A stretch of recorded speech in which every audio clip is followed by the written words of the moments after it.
Transitional words in sequence. Lesson number 3, writing with textual evidence, part 3 of 3. Transitional words in sequence. Lesson number 3, writing with textual evidence, part 3 of 3. All PowerPoint presentations and handouts can be found at magichatwritinginstruction.com. All PowerPoints and handouts are available at magichatwritinginstruction.com. Transitional words in sequence, writing with textual evidence, part 3 of 3. The objective: use new sequences to write a paragraph with textual evidence.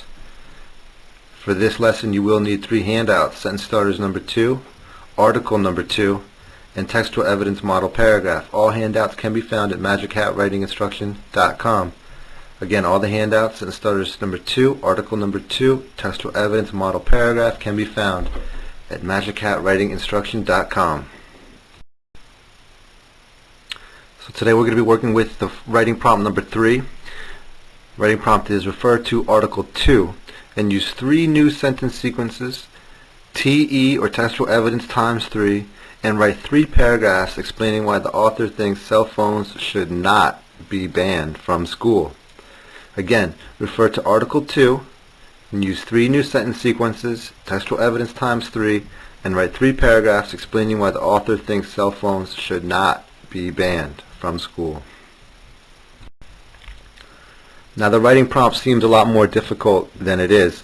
Together we're going to walk through it. We're going to isolate the TE first. I'm going to show you 3 sequences, actually give you the categories for those sequences, and then all you really have to do is refer to sentence starters number 2, select the word phrases from the categories that I'm going to give you, and complete each paragraph. So it's really not going to be so bad once we get to the end of this presentation. So let's make sure before we get started that you have all the right handouts. The handouts should be printed out and on your desk.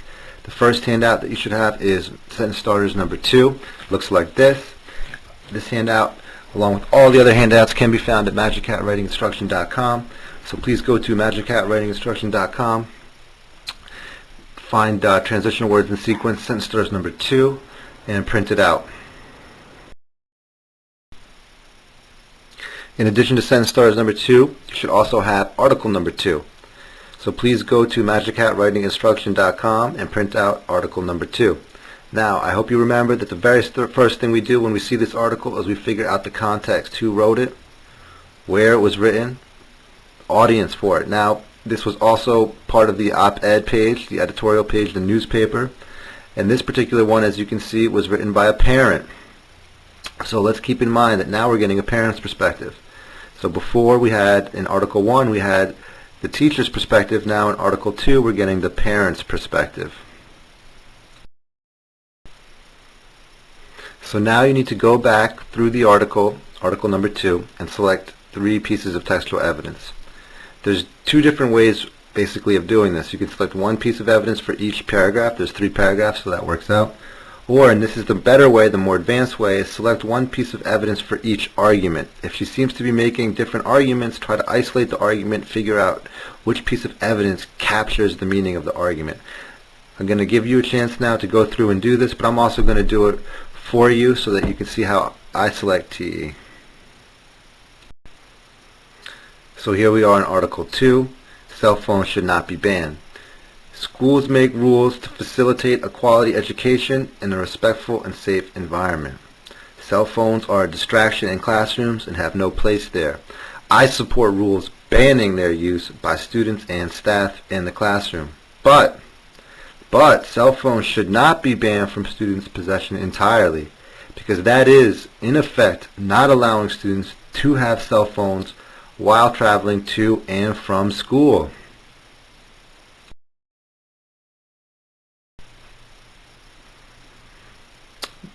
Paragraph 2. My children's time before school and after school should not be under the school's control.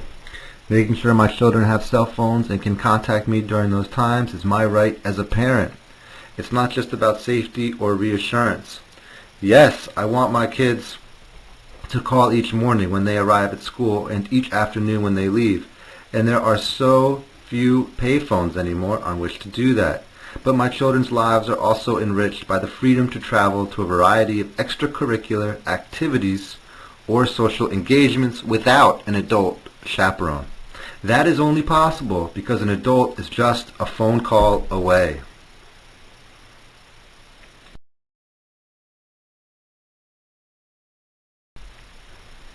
Paragraph 3. If my children are not allowed to keep their cell phones during the school day, off and in their backpacks or lockers, the school system is governing my parenting and my children's behavior during non-school time. The school has no such right. Besides, teachers should be teaching, not spending precious time nagging and bagging confiscated electronics. I trust my kids to make responsible and respectful choices, and I trust their teachers and administrators to do the same.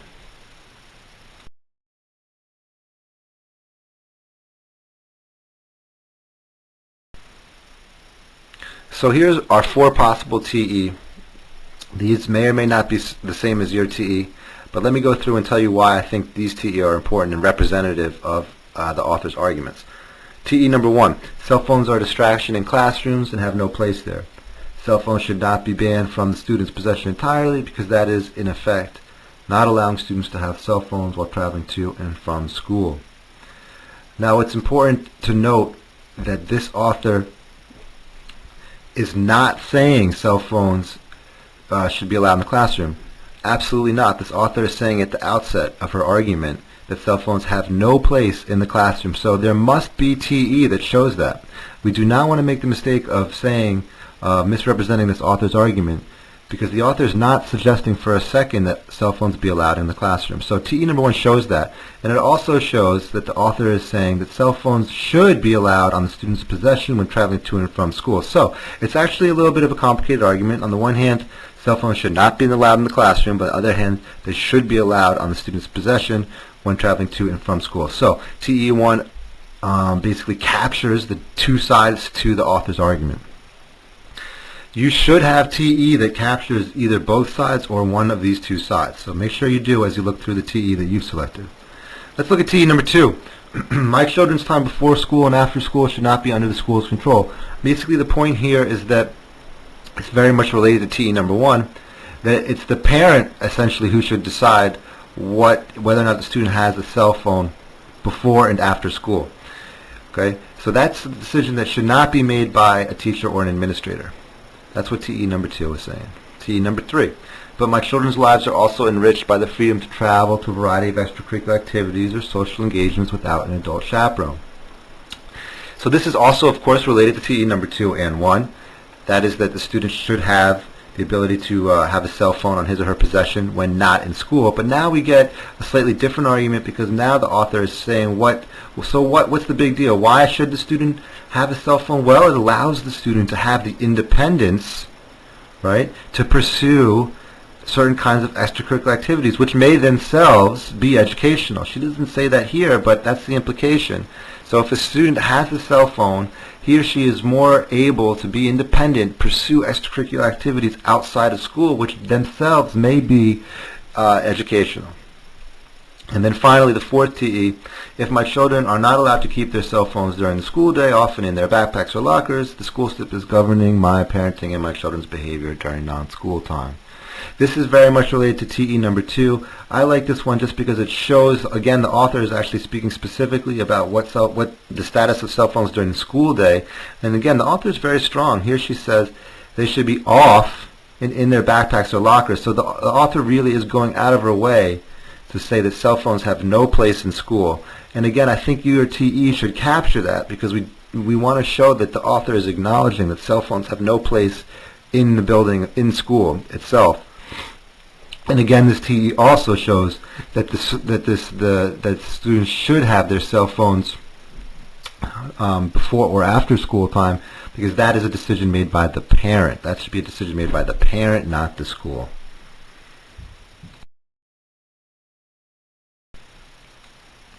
So now you've got a bunch of TE. I gave you 4 TE. You've got 3 on your own. Might be similar, maybe not.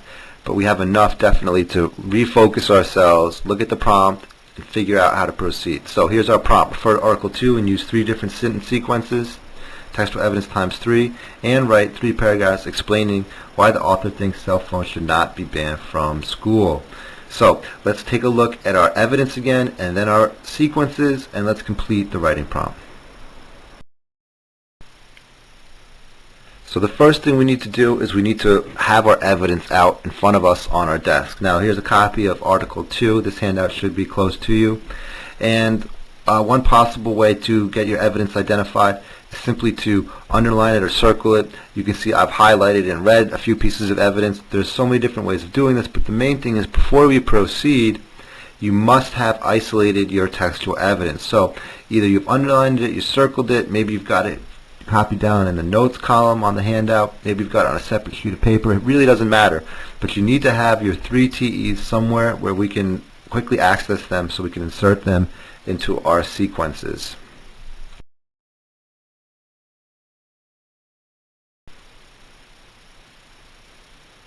So here are three sequences of categories of transitional words that we will use to complete our writing prompt. What I want you to notice first, the paragraph 1, that's going to be our first TE, is our basic sentence starters from handout, the first handout, sentence starters number 1, where we go generalize, illustration plus TE, restatement, addition, summary. You should be familiar with this format. We've done this format several times now. But now let's take a look at paragraph number 2, TE2. We're going to use consequence plus TE. We're going to drop the TE into the third sentence. And we're going to start with an emphasis, sequence, consequence plus TE, similarity, generalization. By now you should be aware of the fact that you can really manipulate these word categories and put them in different orders. We've done that in Transitional Words and Sequence Lesson 2. So now I want you to see that you can also manipulate the categories when dealing with textual evidence as well. Now our third paragraph, we're going to start with the summary, contrast, then addition, and then fourth we'll do sequence plus evidence, and then we'll end with an emphasis sentence. So let's take out our sentence starters number 2 so we can remind ourselves of these categories and what the word choices look like.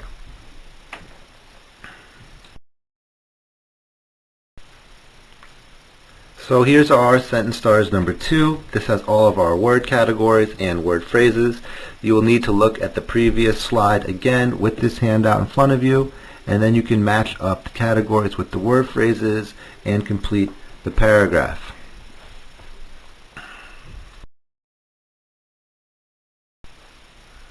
So again, I'm going to put the slide up here for you. You should be looking at sentence starters number 2, which should be on your desk, while looking at this slide. You keep looking at this slide, figure out the word phrases you want to choose from, and compose your paragraph. So really, on your desk right now, you should have sentence starters number 2, obviously the piece of paper that you're writing the response on, and your evidence. Somewhere you should have your evidence. Perhaps on Article 2, you've taken notes. You've got your evidence outlined or circled, but somewhere you need to have your evidence.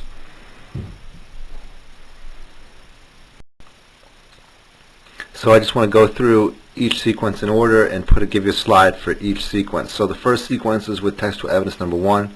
The textual evidence number corresponds to the slide where I showed you all the textual evidence, all 4 pieces of textual evidence. So textual evidence number 1, and we're going to use our basic sequence with our generalized illustration. TE goes in the second sentence. Should be familiar with this one. I'm going to restate the TE in sentence number 3, bring in new information in sentence number 4, and summarize in sentence number 5. So give yourself a little bit of time. Take this TE, put it into your basic sequence, and complete the paragraph.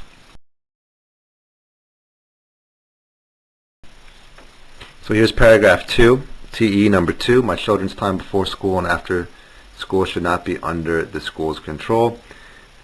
Go ahead and use your emphasis, sequence, consequence plus TE, similarity, generalization. You need to refer to sentence starters number 2 handout, which should be on your desk. Choose a word phrase for each of these categories. Put the textual evidence into the third sentence. Analyze the textual evidence in the fourth sentence, the similarity sentence, and end with the generalized word.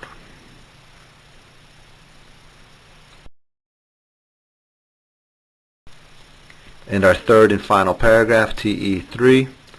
But my children's lives are also enriched by the freedom to travel to a variety of extracurricular activities or social engagements without an adult chaperone.